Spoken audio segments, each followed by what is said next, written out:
All right. I guess it's probably my cue to start talking. It's 12, and I see the slide here. I'll just repeat to you guys, what I just said, which is, I thought for this event, I'll take the opportunity to wear a shirt for the first time in about 7 weeks. And the reason I'm wearing a T-shirt actually is that, the effect of confinement on me is not on the mood, but is on the fact that none of the shirts fit me anymore. So here I am wearing a T-shirt. So we'll have to deal with that. So super happy to be here with my two friends, Kevin and Sebastien.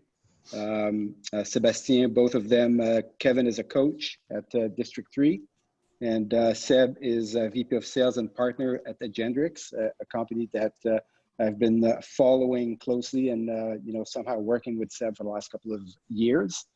And so on that, I think I'll probably let you guys just briefly introduce yourselves, and then we'll get going. So you want to start, Seb? Sure. Thanks, JD. So I'm Sebastien. I'm from Sherbrooke. Maybe I'll do a quick intro like we planned. I studied at the University of Sherbrooke in business. I got an accounting. I became a CPA by trade, later did an MBA, and then followed the traditional career path, worked in finance and risk management in Montreal. Initially, I wanted to go in the investment sphere of the world, and actually, in parallel to that, so I was in Montreal for about 3 years. My childhood friends, Mathieu and Samuel, were actually being entrepreneurs back in my hometown. In 2015, along with two other partners, so Charles and André, they co-founded a business named Agendrix. Agendrix is a workforce management software, employee scheduling, timesheet, payroll exports, and communications. And in 2016, my career was going well, but I was a bit bored, and my friends were actually raising their first $1 million for their business, and I decided to jump ship and invest along with them. And so this is how my entrepreneurial journey with Agendrix started. In 2016, today we got roughly 2,600 customers, and 25% of them outside Canada. And just to answer the question right off the bat, our current ARR is around the 2 to 3 million range. My role is VP of Sales, so I oversee a team of 7 out of the 27 employees that we are. And I think we just lost Kevin. And so, Seb, just to understand the growth, so when you joined in 2016 to 2020, so what was the annual revenue when you joined? Yeah, actually, that's a bit funny. If I were to talk to the younger Seb, I'd tell him it's really stupid what I did.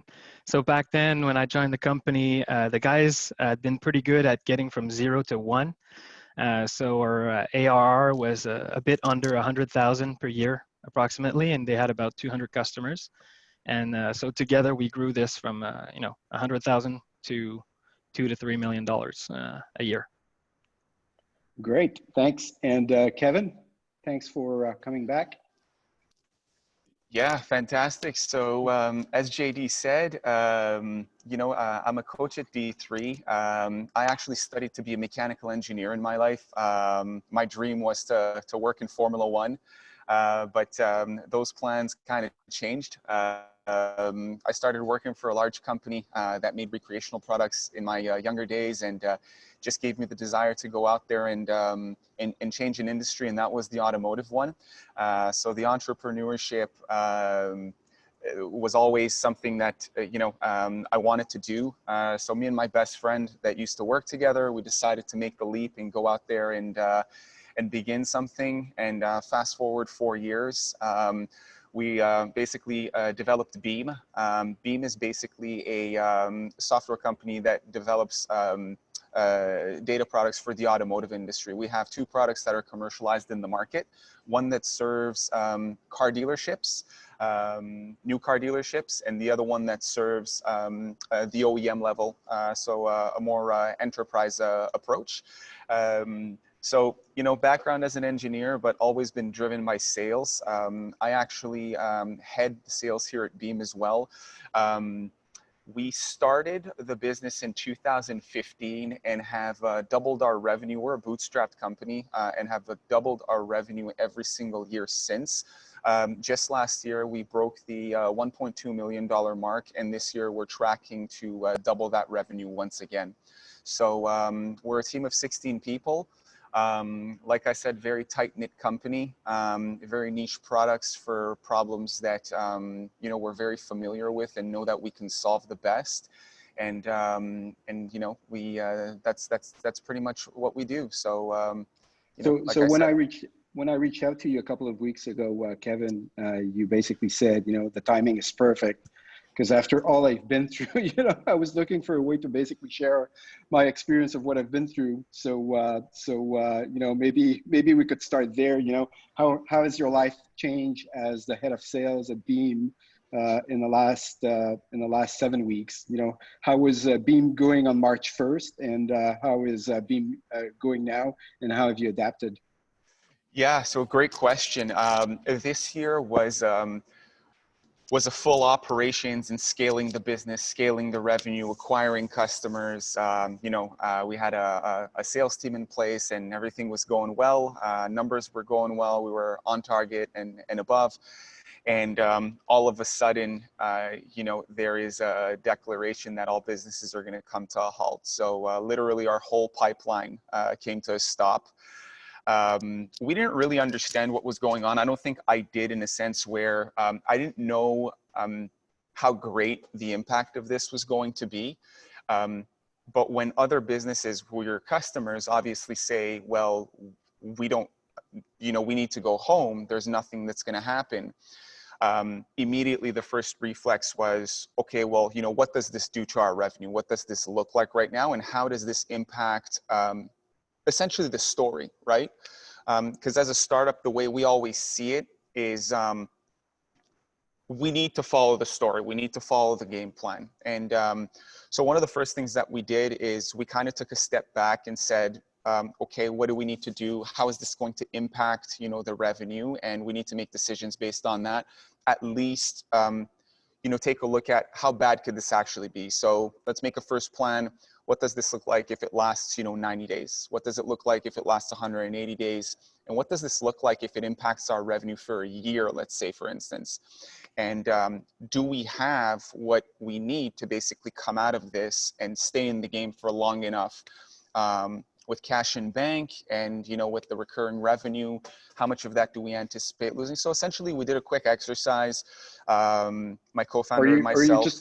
Just a question, if I can just chime in. So are you guys typically on annual licenses or subscriptions, or on monthly subscription, or is it a mix? There's a mix. Yeah, there's a mix of both. There's a mix of both. So for the enterprise customers, those are annual.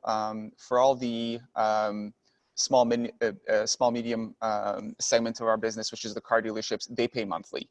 Okay. So for us, it was, you know, so it was funny. There was a really interesting thing that happened, and we said to ourselves, you know, we did great doing this.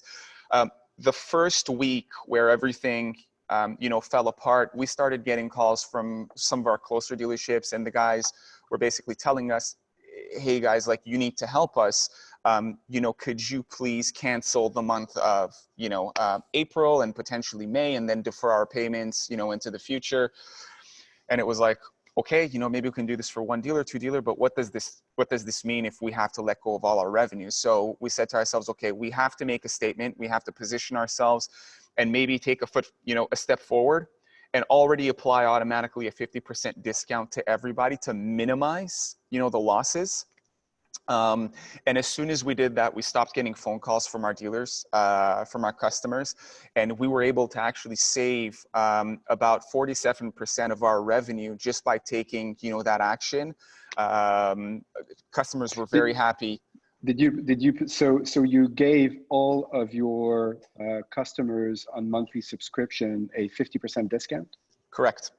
We said to them, as long as you guys are going to be closed, what we're going to do is that month per month, we will readapt the programs that we need to make sure that we're helping you get through all of this. And so we put a step forward saying, you're going to get a 50% discount. You have nothing to do. It's already automatically applied. And if you need to defer that payment, we also have a program that can do so for the next 60 days. The whole point about that was that if they need to defer, that they give us a phone call, and now I can get some one-to-one action where I can actually extract some more information to adapt further plans. So that one worked really well for us. It helped significantly because ultimately at the end of the day, revenue reduction, and Seb, you can probably attest to this as well.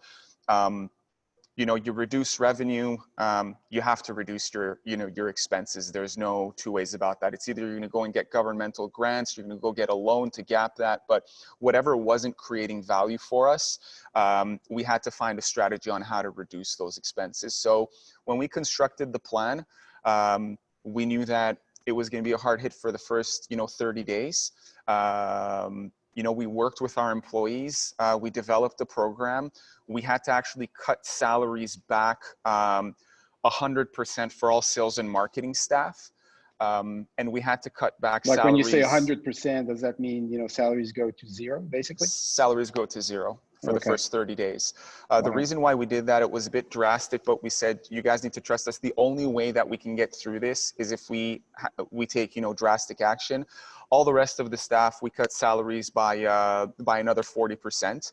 What was really interesting is when we made that announcement, the team was very, very understanding and said, well, we understand, and don't worry about it because this is not going to reduce the amount of work. And the teams just kept hustling through the whole COVID crisis. We've been working remotely, but everybody's been giving their 100%.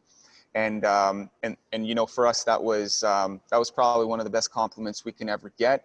And now as the wage subsidies start to, come through, we've applied, and we've actually taken a decision to bring the complete staff back to the 75% mark with the wage subsidy, and we're topping that off so they get to the 75% of what they were making. And that's it. That's purely an organizational decision, and that's sort of what we did to adapt over the past 6 weeks. Cool. Seb, maybe I'd pass it to you, and maybe ask the folks if you have some questions, post them in the chat, and I'll be asking Kevin and Seb for their take on your question. So Seb, how has your VP of Sales life changed in the last couple of months? Yeah, I think my answer will have kind of two parts, a little bit like Kevin. The first with my VP sales hat, and the second with the executive and finances hat. March was about to be an all-time record month for Agendrix in terms of growth.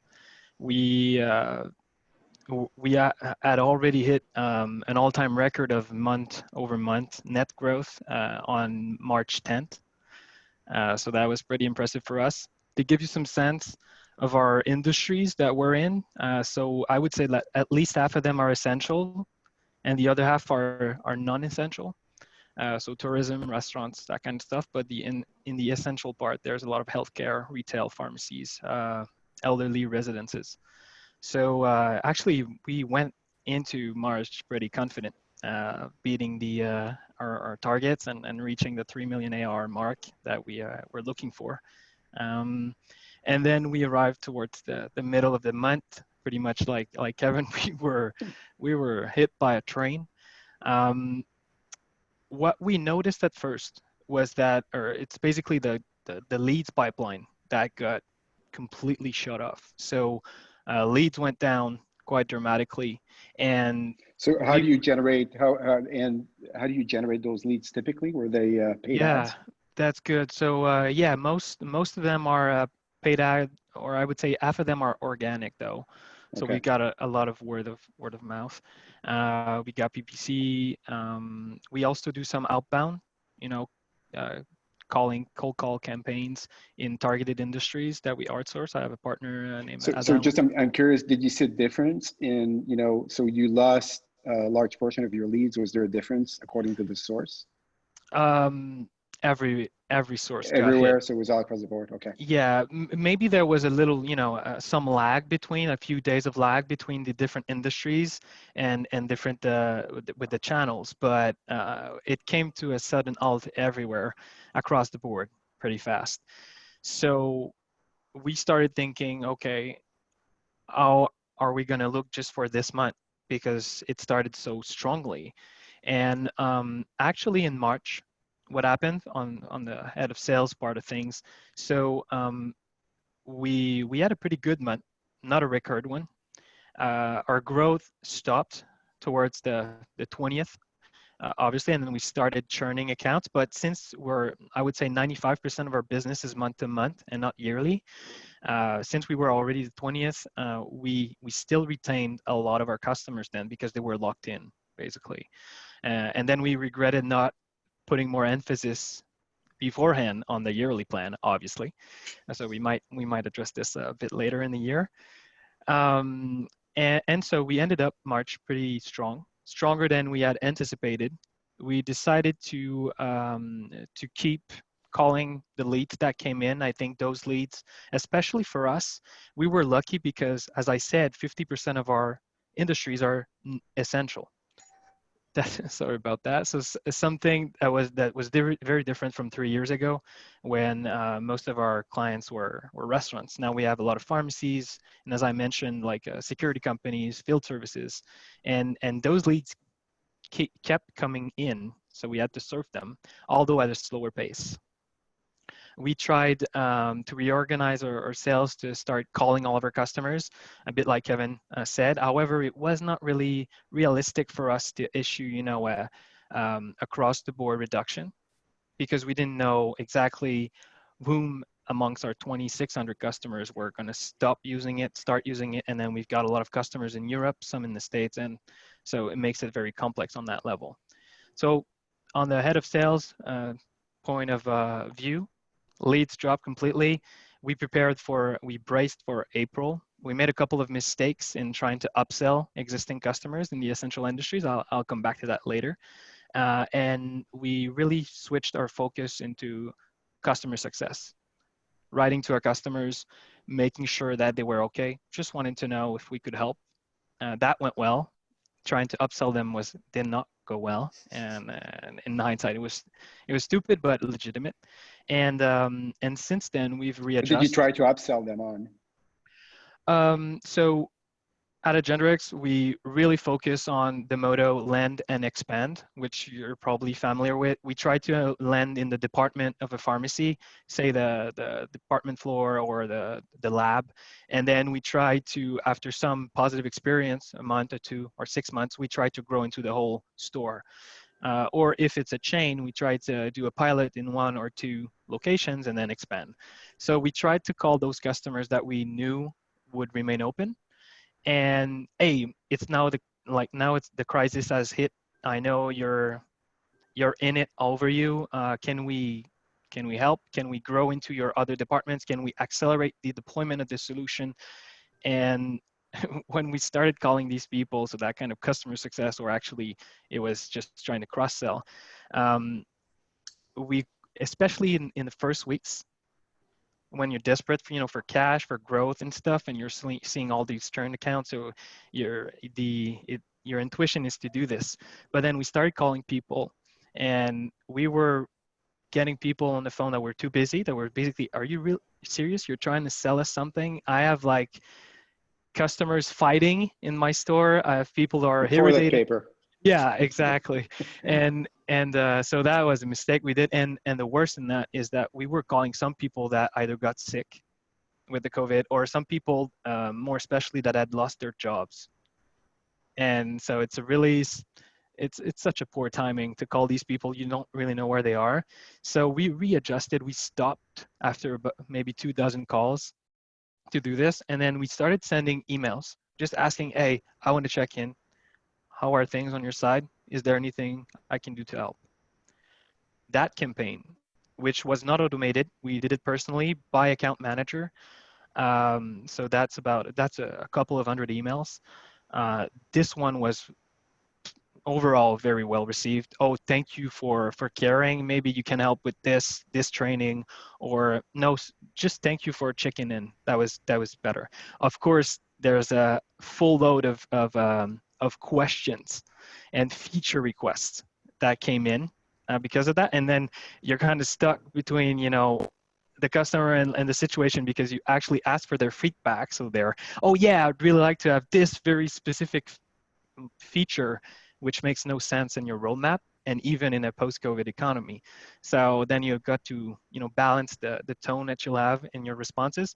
But really, the customer success campaign, calling is a bad idea. People are very busy.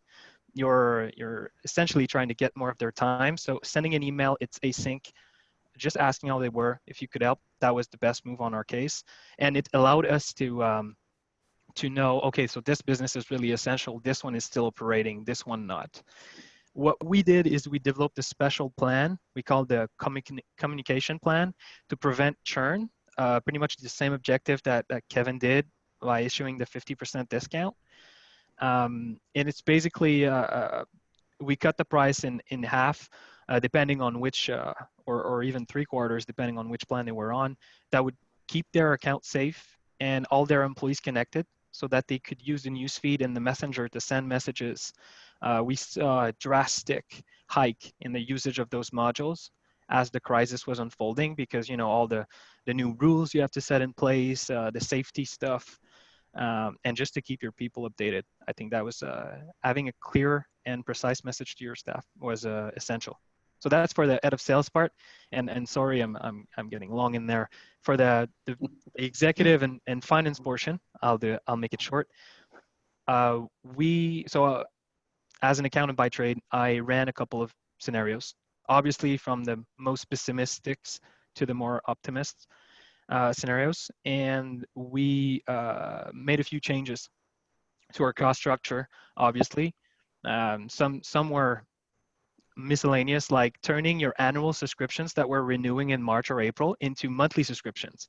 It's not a brilliant move from a profit P&L perspective, but from a cash flow perspective, it's brilliant, because instead of $1,000 or $5,000, you're going to have a tenth of that going out of your bank account in March or April.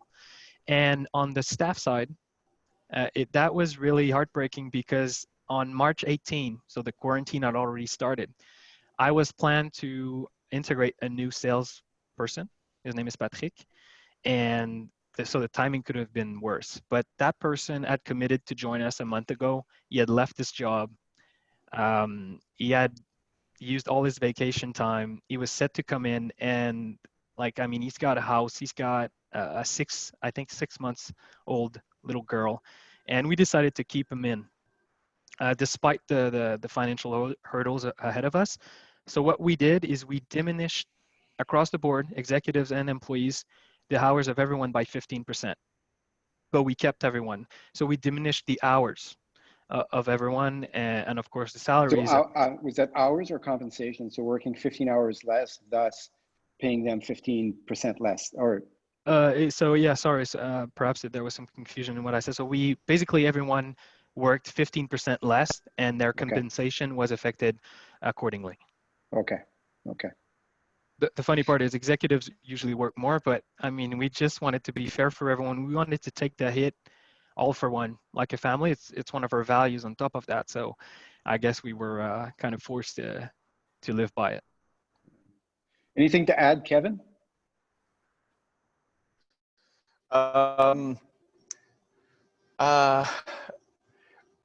There is so much detail that we can go into.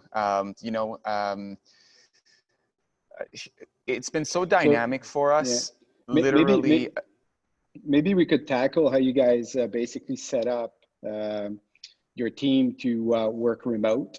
And I'm also curious to know, how you ensure that the team kept performing, while not being in the office. So maybe you could tackle that first, Kevin. Yeah, sure. So we made the immediate decision to obviously keep the team safe when we got first hearings about all of this. We actually took a step forward and pushed everybody to start working from home because we knew it was kind of coming. So for us, it was quite easy just because we already are pretty well set up to work remotely. What was difficult is obviously for the sales and marketing team because we are pretty close and everybody works out of the office from that operations perspective. But everybody got to go home, picked up their stuff. We got everybody ready. We delivered whatever it is that they needed. And, you know, within the first 2 days, like that was all set up. So we put that one behind us. And whatever tools we needed, we explored and tested a couple of platforms that we liked, that we didn't like, whatever worked best. And then we realized that after the first week, people, we were getting lonely at home, and that sort of vibe, people love the office vibe at our place. So what we ended up doing is that we created these channels where you can just jump onto, and you don't necessarily need to talk or anything. It's just, you know, that the people are there. So everybody was working, and just every now and then you have an idea, you want to talk to the team, you'd unmute, and then, you know, you can ask a question and, you know, get a conversation going. And that really helped everybody. It was a nice way that people felt like they were still together. Like you know, a virtual water cooler, I guess. Yeah, kind of. You can see it like that, exactly. And so the team really appreciated that. We still did all our morning stand-ups over, you know, Zoom conference. That one still works really well. You know, you've got 16 people. We split them up into two, sales and marketing, and then, you know, product and development team on one. And yeah, it works super well. You know, everybody's aligned. We can still get all the work that we need to get done remotely. I mean, we use systems such as, you know, Asana for project planning. We've got, you know, Trello boards. We've got everything that we need for people to be able to collaborate.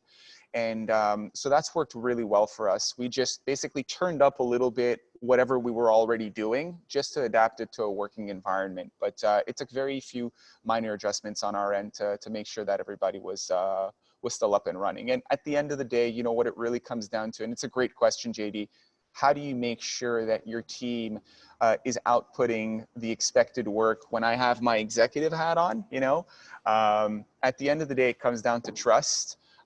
We understand that in this time of crisis, things can be difficult. It could be depressing, demotivating, whatever the case may be. We also made it very clear with our team that if you do need to take a couple of hours a day more than what you would do at the office, go ahead and do it. Right now, like, that's not the issue. So we gave them as much flexibility as they want. And at the end of the day, I think them knowing that we trust that they're putting in the work, they manage their own schedules, and the output has been almost about the same. We haven't really seen anything slow down. In fact, I think it's allowed us to be a little bit more effective on the output side, especially on the product team, because they're not being bothered. They're not in meetings at the office. You know, they're not wasting time doing other stuff. They get super zoned in and focused on the stuff that they're doing. So from a product standpoint, it's actually increased the the effectiveness of the team and the output. On the sales and marketing side, obviously, you know, we've had to do more work. But at the end of the day, just as of today, we've started seeing the inflection point and the lift. And just this morning, there's a couple of deals that came in, new signups. So for us now, it's like, okay, we're good. It like everything we did marketing wise, we're seeing the lift, the programs are working. And not to get into that detail, I mean, we're so passionate about the sales stuff, you know, Seb, I can go on for hours, but that's how we adapted our environment to be able to work remotely. Great, Seb. How did you guys set it up? To Kevin's point, I think first it was based on, I'm going to answer the other way around. So how do you make sure that, you know, your people are actually delivering on their, not quotas, but on what they're supposed to do? And I think really, if we hired these people, it's because we trusted them wherever they were going to be. So that's the first one. And the second, maybe I'm going to be blunt, but just being honest, I was not expecting, especially in the first weeks of that transition from going to the office and, you know, having that human connection to, you know, living at home, basically living and working at home. We were not expecting 100% productivity rate right off the bat. So we have different tools allowing us to follow our I'm going to speak for sales. I mainly use Intercom and AirCall. And those two apps, I highly recommend them. Provide some very accurate reports daily and weekly about the activity of each teammate.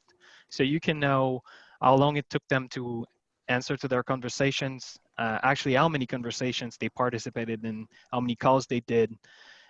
So I can monitor that activity pretty easily, but the way I monitor it today is not different than how I monitored it a quarter ago, because even if I had not been at the office, I was able to know on a weekly basis how many conversations had been handled or deals had been closed by each of my account managers, or we call them troopers at the Gendrix. So I won't speak for marketing and engineering. However, I do think that we started holding more one-on-ones, Slack calls. We enticed our employees to start having one-on-ones between them to kind of, break the solitude of the quarantine. Slack is our main tool for this, and we also now hold weekly all ends with Zoom, like we're doing right now. This has helped a lot. All hands company, all hands, Yeah, or company all ends. okay. Yeah, my bad. Yeah, the 27 of us. We were in this. Actually, it's every Thursday at 11:30. So I jumped from the all ends to this meeting today. So that's how we kept in touch. And there's a bunch of other tools like Clubhouse or Jira that we used to, or which is a bit similar to Trello in some ways, What's that we have used Clubhouse? in the I'm not past. familiar with it. It's a competitor to the Jira product, the Atlassian, Okay. or even Asana in project Okay. management. Okay. Yeah. Yeah. And to set Just while our we're on your tech stack, what CRM do you sure, guys use? Pipedrive. Pipedrive? Okay. Yeah, it had integration with Intercom, our Yeah. customer relationship software, and it was really easy to access the API and integrate it with our own system. And pretty And easy to set up, by the way. We used to use Salesforce, and even the essential Salesforce, whereas there were so many features we didn't need as a startup.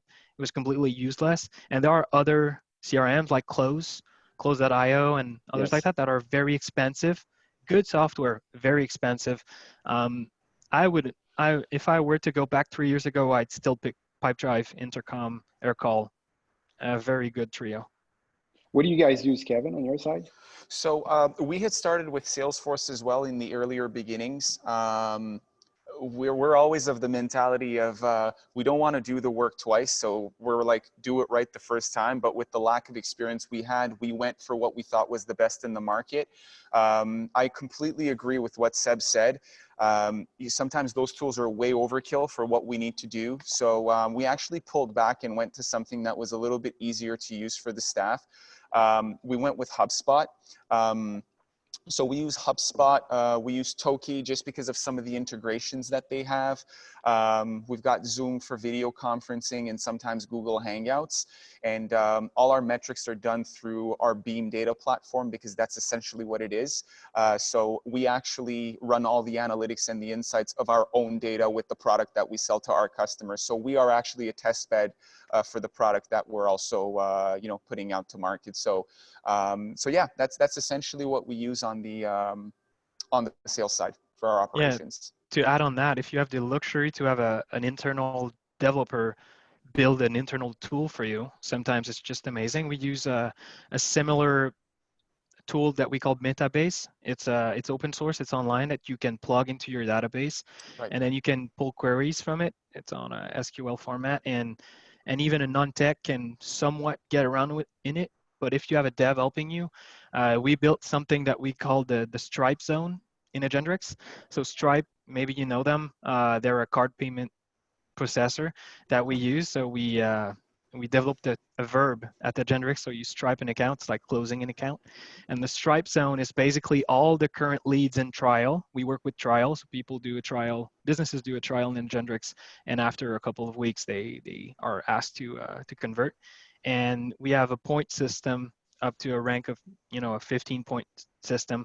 And whenever they do certain activities or behaviors or connect more employees, they go up the ladder. And this allows me to see all my current sandbox of accounts in trial. So it's an internal tool, the Stripe Zone, and then I can make my forecast for the month that way too. So yeah, definitely to Kevin's point, if you have internal tools that you can build on your own, if you have that luxury, do it. It's so helpful. Yeah, actually, to that point, Seb, one of the things that I wanted to add, and I think that this is really interesting because in the era and the time that we're in this industry, we're seeing a lot of businesses that weren't so data oriented in the past that will be affected because I think customers will expect you to know a lot more and have that experience still there as you come you know, to their business or whatever the case may be. People are always looking for that, you know, personalization, and they want you to know about them. We also apply that same strategy to our customer success team, which is also just an extension of our sales team. So we use those internal tools. We have what we call Redash, which is kind of the same thing as Metabase, and we have analytics that run on this on a daily basis on deals that are closed, and you know we'll run the dashboards to make sure that even the customers that we are closing, we'll analyze how much they're paying per unit, and if they're an outlier, then either we need to create more value or bring them to a price point that makes more sense. And that's one of the big exercises we did to make sure that everyone found themselves in that concentration area, not to have additional churn from these customers. So the data is so key. Any single time I think a company, and you know our listeners today, whether you're a startup or a little bit further along, you know, I would encourage that so much because it's really changed the way that we look at our business. At times we think that we know, but when the numbers are in front of you, they don't lie. And so those tools I think are, you know, are absolutely quintessential for any business. So I guess you guys also touched when we spoke before this, you guys also spoke about, you know, how you kept the employees happy and motivated while working on remotely from home. And I think you mentioned how you set them up, for example, with tables and chairs. So I think Seb, you also mentioned that, you know, there was a cash allocation, or was that you or someone else? So maybe you could touch on that. Yeah, it was at Gsoft. So they have a different, their budget is on a different scale, if you guys know about Gsoft. But they opened a $500 allocation, I believe, for home office stuff. What we did at Gendrix is we let each of our employee go back to the office and take with them what they could carry, basically. So their chairs, we have some Ermin Miller chairs. If you guys know, we invested quite a lot in that, and people love them. So a lot of people came back to get their chair because they couldn't stand their table chairs anymore. Just getting a second screen. Like I did the first 2 weeks on just on my table, normal chair, and after 2 weeks, I was becoming a bit depressed. And I went to the office, I took my second screen, my MacBook stand, just a keyboard, and the chair, mostly the chair. And honestly, it gave me an adrenaline boost that day. I was on cloud nine for a day, and it really helps. Yeah, so on the hardware side, that's what I recommend. Yeah, so comfortable chair, double screen, computer stand, good pair of headset. I've actually found myself that the AirPods, I had bought the AirPods Pro and regretted because they're a bit expensive. And in this situation, it's the best freaking purchase that I've made because they're so light on your head, right? And they're noise canceling as well. And I found that, you know, wearing the overhead like you're wearing, Kevin, I tend to speak louder. It's and I so spend true. so much time on video conferencing today that, you know, at the end of the day, if I wear my overhead headphones, I basically lose my voice. And so, you know, I think the quality of equipment, dual screens, you know, which I don't have, but a headset is a good investment. On your side, Kevin, did you guys do anything of that sort? Yes, sort of very similar to what Sebastian and the team at Gendrix did. You know, from the get-go, we made sure that everybody had everything that they needed. So we transported all their stuff back. We're obviously a smaller company, so you know all the stuff that they were using at the office was already great and relatively easy to move. So so we did that. And that's it. I think that on where it really made a difference for us to make sure that everybody was still motivated and happy, you know, to come back to your question, JD, we set up and we maintained the activities that we do at the office. So the morning stand-ups, Thursday we've got our from 4 to 5 we do like scotch and beer and just a hangout. So we still have the channel that's open for that. Everybody jumps on board and we'll play some Uno. We've got like an account where we do like, you know, games, and generally that lasts like an hour or two. We just hang out a bit, and that basically, you know, really cuts the week in a sort of sense. And then Friday mornings, we always have our, we normally do croissants and all kinds of like really fun stuff in the morning on Fridays at the office. Now people have to get it for themselves. They still do it. So everybody shows up with their croissant, and we'll kind of have that like morning chat and just like the outcomes of the week, some of the highlights, you know, and things in that sort. So we maintained the things that we knew the staff really, really valued. And we hung on to those with dear life. And honestly, it's, I think it was one of the best moves that we did to not say, you know, we're not there, let's not do them. It was, it really motivates people. So, so yeah, just that kind of stuff, you know? Great. Yeah, the small things matters the most. Like we have every morning in the troopers, the sales channel, we have a gift contest to say good morning. So whoever gets the best gift that day. What do you mean by who gets the gift? No, not a gift, a GIF, like Okay, an GIF. animated, Oh, sorry, yeah, GIF. GIF. Yeah, the / Giphy. Yeah. Yes. Yeah.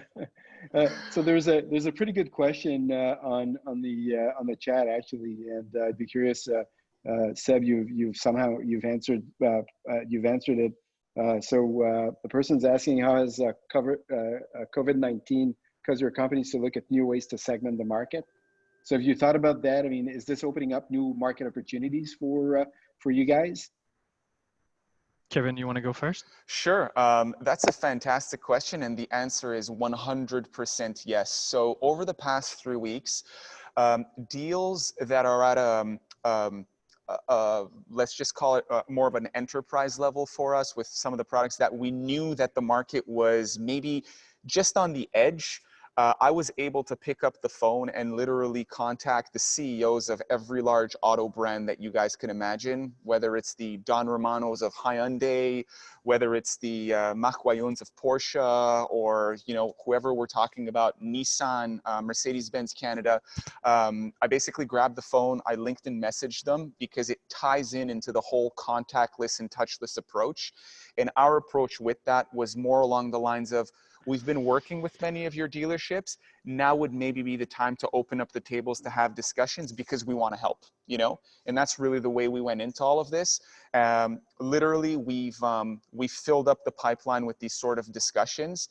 And it's really shifted the roadmap in a sort of sense, because now we know that there's certain things that we'll have to focus on sooner that will generate revenue sooner for us. And the other stuff we can maybe postpone because the value delivery of those items are not as great given the circumstances of the world. So, and what customers, you know, their customers are going to expect from them. So we actually had a really good shuffle because of what's going on. So we took that opportunity to say, hey, let's revisit what we think. Here's an opportunity. Let's see what they think.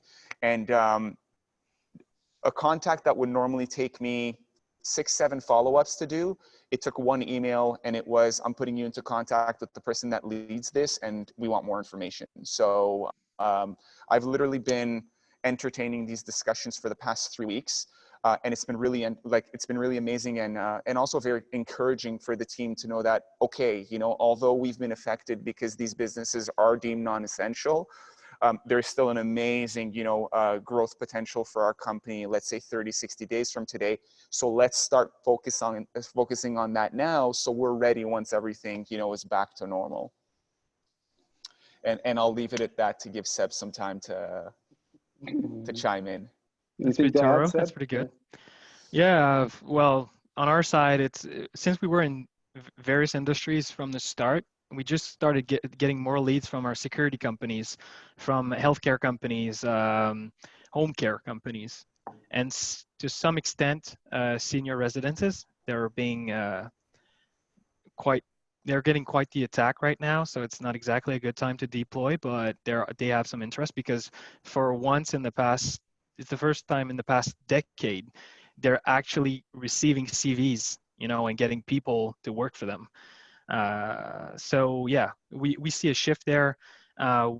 we were pretty lucky on that part because we could early sign some large security deals, one in Switzerland, to protect, like, hospitals and elderly residences. We also got some in Quebec. So those deals are like a lifeblood to keep you from not drowning, but just to get some small victories in those looming times. So yeah, um, we did not get any new customer that we never had seen before. It's all industries we had to some extent. However, just in a larger amount these days.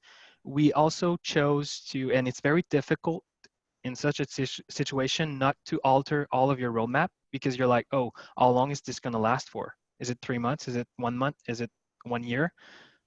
We are quite optimistic that, in the foreseeable future, business will not become back to normal or back to usual, but the industries that we've thrived in are gonna kind of make it back, while some other industries that were not thriving before will be better also. So you have to balance in between all, like, changing your roadmap completely, developing new features to adapt to the new reality, but also keeping course on the roadmap that you took probably months or years to think through.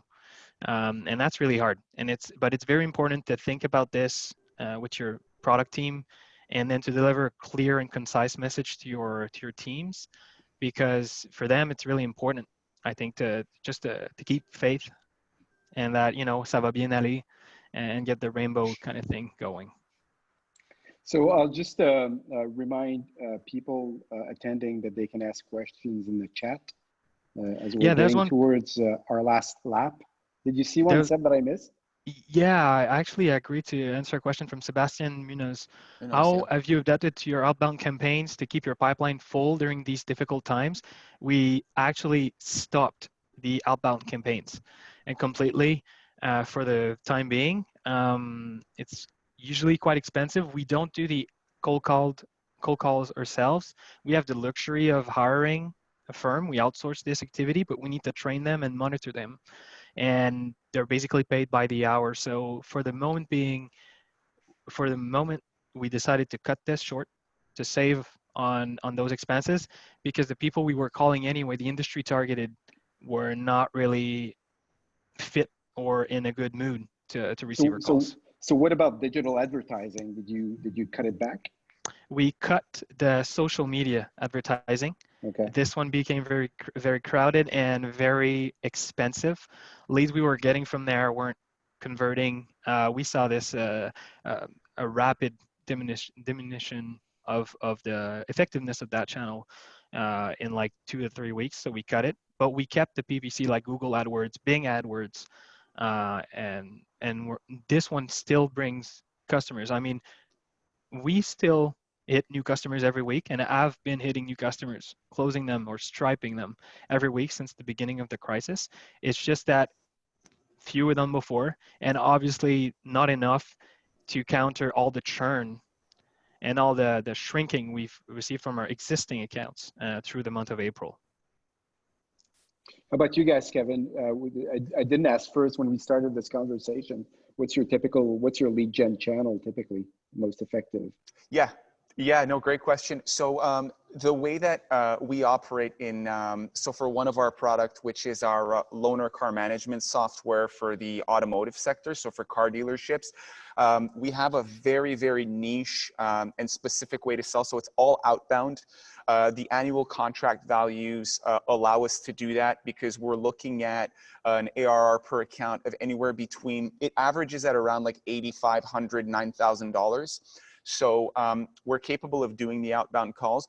We don't run a very, very little marketing for that product because it's so niche, and the way that these dealerships shop for tools, there's no online activity. So it's just one of those things where we could try to be very proactive and progressive in that way, but you can spend a lot of money trying to generate a lead. So we tried that channel and it's failed multiple times. We come back to it every now and then. So we still use the outbound. We didn't so much, the way we adapted it is that we adapted what we were telling the customers. So one of the things that we did when we ran the financials and the forecasts is that we realized that things are going to slow down. So what do customers need right now? First and foremost, a customer is not going to want to pay, so do not get into those discussions. The first offer that we would make to them is, what can we do to help you? Because Canadian companies need to stick together, and this is what we're here for. This is the discussion, sir, that we want to have. And if we can help you continue operations and not delay your revenue because your customers don't want to come to service, we'd be more than happy to giving you a 30-day trial. We'll set it up for you in under 48 hours, train your team so you guys can get up and going. What we realized is by doing that, not only, so yes, maybe we don't hit the revenue target for the month, but we hit the account target per month. And what that does is, if you look at it over time, 30, 60, 90 days out, the growth was so tremendous that we said, if we do that now, that's going to be an excellent idea for us in the future because we'll reap the benefits. If we don't do it, it's going to be that much more difficult to get these customers to the aha moment of our product and to get them to start using it. So we actually looked at the opportunity and said, how can we adapt the offering to allow them to take advantage of this, not only for themselves, but also for their customers, and, you know, continue making revenue. And that's the way that we adapted our outbound process. The phone calls we were making were more along the lines of, we want to give you guys a hand and we're going to do it for free. If you're interested, we'd be more than happy to do this for you. And so that's the only thing that we did, to be honest with you. And have you guys given some thoughts of doing more, you know, I usually don't advocate doing more brand-oriented type of advertising for startups because they don't generate revenues, but there's a couple of, you know, TV ads, for example, for, you know, certain demographics or channels have gone down quite significantly. So I've actually seen a couple of startups look at TV ads, you know, which is something that, you know, I would have thought is, generally speaking, ridiculous 6 months ago, but the costs have gone down so much that, you know, there may be an opportunity to actually do brand advertising and increase awareness. So have you guys thought about that? Maybe it's not a good fit, but. I don't know. Yeah, the real answer is I don't know. I know my partner in marketing and Mathieu and Sam have thought a bit. I think it sucks right now to do some brand awareness just for the sake of brand awareness. We're trying to deliver value instead, and we're focusing on retention. So no, I won't jump into too many subjects, but the answer is no. Cool. Yeah, same for us, JD. I mean, absolutely not. We had that discussion at the beginning and told everybody to stay away from that as much as possible, and we won't, because we saw a lot of people, you know, kick themselves in the shin because some people are just too quick to jump on the gun, and we didn't want to be one of those. So sometimes it's better not to say anything and just stay on track. There's the senior residents that did a huge publicity campaign about not having a single case of COVID in their residence. Oh my goodness. And, you know, that came to bite them in the ass the following week.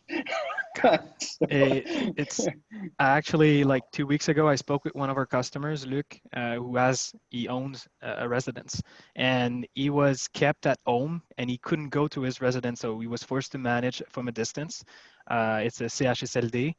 And he was so grateful, so lucky that he didn't have any case amongst his 100 and 120 residents, and he wasn't taking this lightly. I'm pretty sure he would have been offended because in his network, some of his peers have like infection rates of over 60%, and they've already lost like 25% of their residents to the virus. That's absolutely, that's a crappy idea. That's horrible. Yeah. So we have one question. So I don't know if you guys can tackle this one. It's the last one from Florence. Oh yeah, I had already something written. I just forgot to. Yeah. So I already know the names of my target customers, lawyers in this case. Should I still run Facebook or LinkedIn campaigns? Thanks. Or is contacting them directly too invasive? What do you think, Kevin? I'll give you my straight out opinion. I think that in times like this, people revert back to relationships. You'll hear it a lot. In these times, I'm always more of an advocate of stop campaigning to people, go back to the personalized approach, and try to contact people and build relationships with them. If you do that correctly, you can ask for the business once all of this is over. But this is a great opportunity to build those relationships. I find LinkedIn and the other stuff to actually still be effective if you want to speak to people, but as long as you're not coming off as a salesy salesperson, then the strategy may be effective for you. Absolutely. I've used it and it has worked. So I definitely, yep, I would say it's a good idea. I know we're So, running out of time, yes. but I wanted to know, like, do you have any like small true story that you have to share, like a success story and maybe a more crappy one, like something that a poor situation you had to manage outside, well, away from during the crisis, and a good one that you actually managed, like just to give some example of real life to Yeah, the so auditors. let's do this. Let's try to end on a high note. So maybe each of you can start by sharing a crappy story, and then we'll end it on a high note with a fun story to keep a positive perspective on all of this, and then we'll wrap it up. All right? Sure. Yeah, Kevin, I'm putting you on the spot, or you want me to go first? Seb, can you help me and go? I'm trying to think of one, man. I feel Sure, terrible sure. because I'm like, shit, I don't have a crappy story, you know? Well, good for you. Good for you, man. Yeah. Well, there's a couple of ones, but I'll focus on one I received. So one of my colleagues, Mathieu and Adam, they received an email from a longtime customer that really was not offensive, but the tone was definitely aggressive. Like that we should have issued a complete, like we should have stopped their subscription because it was obvious that the person was not using the app anymore, and it was completely inconceivable that we were not doing this, that all the other suppliers were doing it, and that she immediately expected a response and a refund, and then she said that if we didn't do this, she would not only churn but never come back. So the email was I'm trying to restrain myself on the words, but it was pretty insulting, to be quite frank with you. Um, so my partner forwarded the email to me, and I replied to the customer.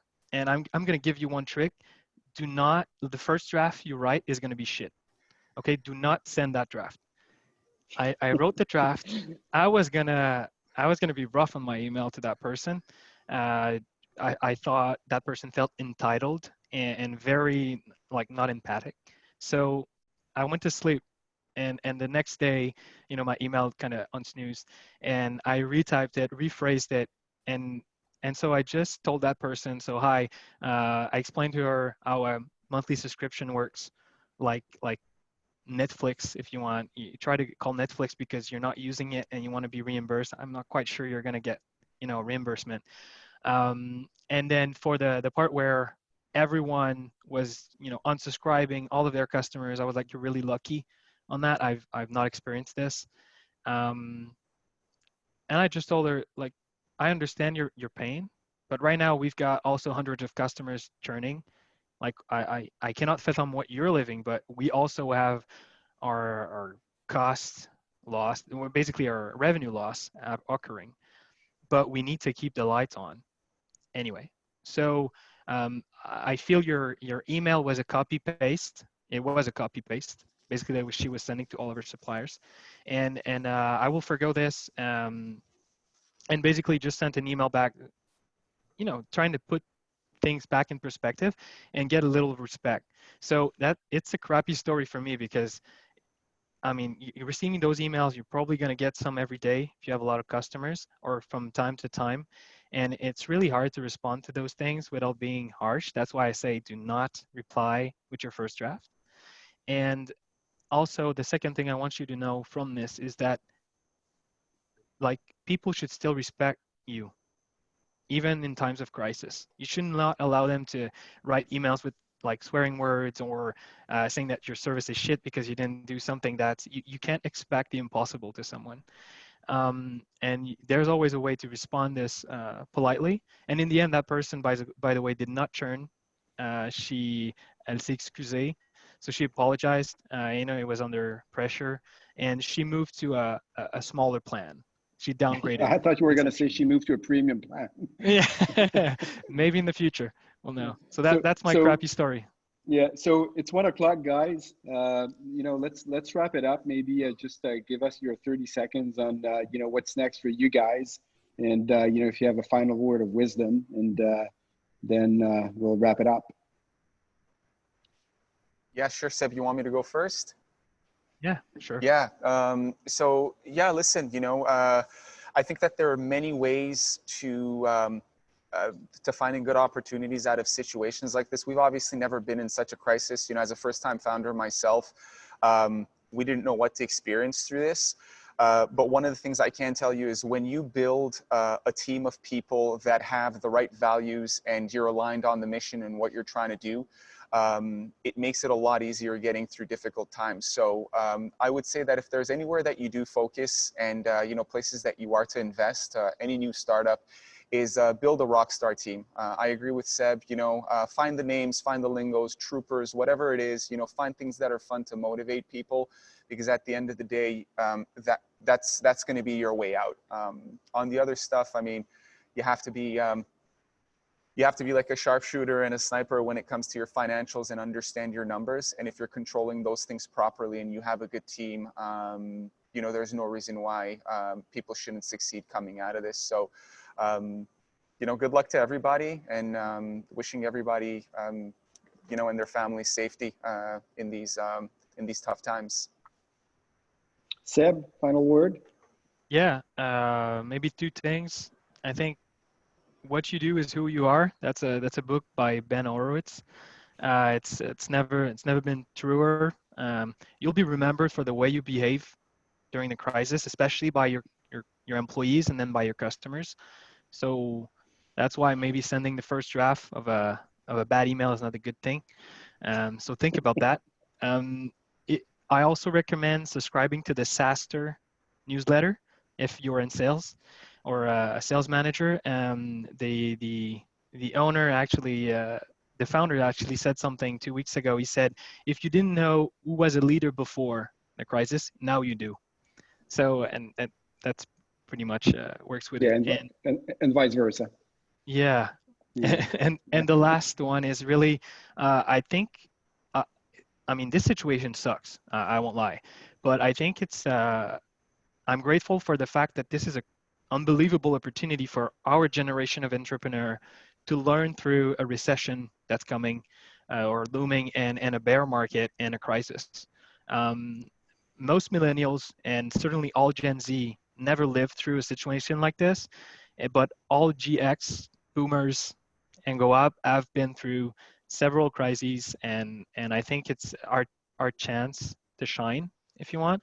That's very positive way to put it, but really, like, if you go through this and you grow through it, and I don't mean revenues, I mean like individually and professionally, I think you'll be considered as a seasoned person going forward in whatever line of business you are evolving. Fantastic way to end. Super inspiring. So thank you both. That was great.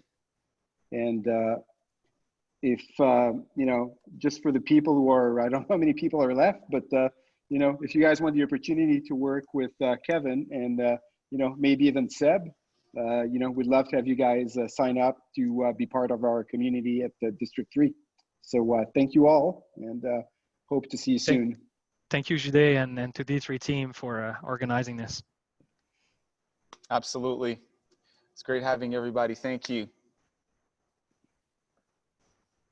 Bye. Bye-bye. Bye-bye.